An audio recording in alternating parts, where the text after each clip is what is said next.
समाज में जन्मे महापुरुषों के चरणों में मेरा नमन। दूर दराज से जो लोग आए हैं उनको भी मेरा प्रणाम और सम्मानी मंच। आप सभी लोगों को जैसे ज्ञात है कि हमारे बड़े भाई प्रीतम लोधी जी क्षेत्र की किसानों की समस्याओं को लेके, जातिगत जनगणना की समस्याओं को लेके 14 दिन हो गए यहाँ अनशन पर बैठे हैं। ना तो यहाँ का जो मनुवादी जो मीडिया है, ना वो मीडिया ने अभी तक कोई शक्ल दिखाई।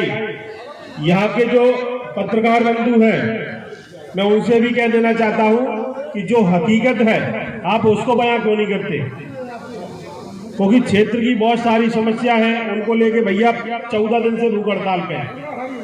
ना तो भाजपा के लोग आए, ना भाजपा का कोई प्रतिनिधि, क्योंकि देखने को मिलता है कि जब से या भाजपा सरकार आई है तब से SC ST OBC पर लगातार अन्य अत्याचार हो रहे हैं।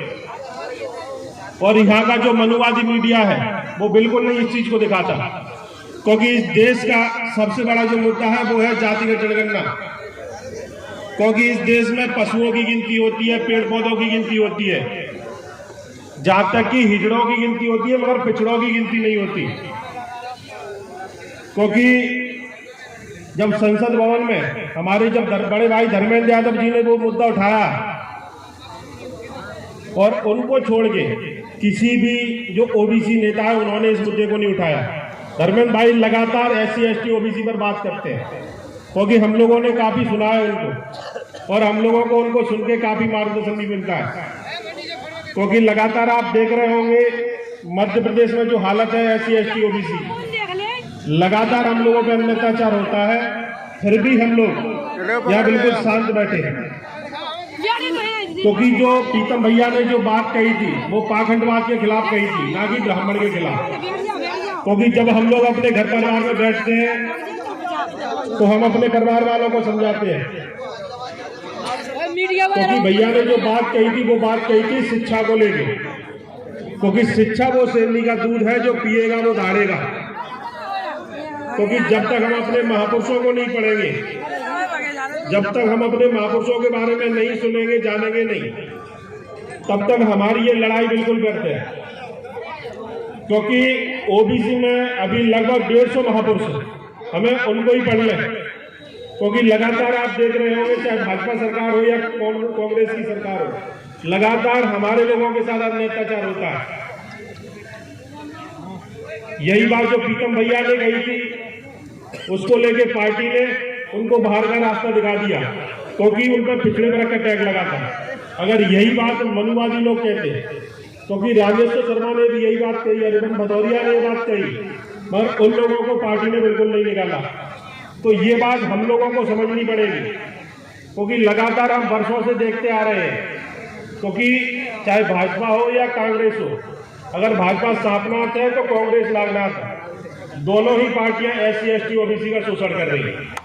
जब तक हम लोग रोडों पर निकल के आंदोलन नहीं करेंगे, क्योंकि जब से प्रीतम भैया को पार्टी ने निष्कासित किया है, तो भैया ने जब से SC ST OBC की बात करना स्टार्ट की तो मध्य प्रदेश में माहौल बना। और चाहे कांग्रेस की सरकार हो या भाजपा की सरकार हो, दोनों ही पार्टी सत्ते में है। ये कहीं ना कहीं हम लोगों की ताकत है। हमें जात से निकलकर हमें जमात में काम करना पड़ेगा, क्योंकि हम लोगों को इन लोगों ने जातियों में बांट रखा है। जब तक हम लोग जात से निकलकर जमात में काम नहीं करेंगे, जब तक हम लोग एक दूसरे का दर्द नहीं समझेंगे, क्योंकि अगर धर्मेंद्र भाई अगर दर्द नहीं समझते तो UP से चलकर यहाँ मध्य प्रदेश में पिछोर की धरती पर नहीं आते, क्योंकि अपने लोगों की अपनी पीड़ा होती है। तो ये चीज हमें समझनी पड़ेगी। वक्त बहुत ज्यादा है, समय कम है। इसी बात को मैं अपने रखते हुए अपनी वाणी को विराम देता हूँ। जय भीम, जय OBC, जय संविधान।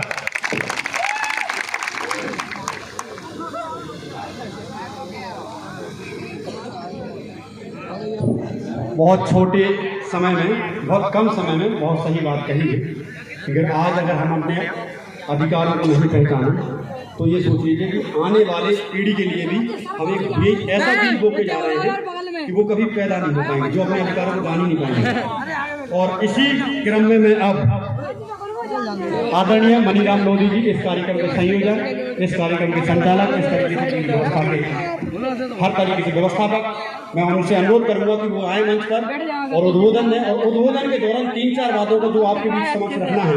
पहला, इस कार्यक्रम की रूपरेखा, ये हड़ताल कैसे थी, क्यों थी और आगे की क्या रूपरेखा है, किस तरीके से हमारा आंदोलन है, हम अपने अधिकारों की लड़ाई लड़ते रहेंगे।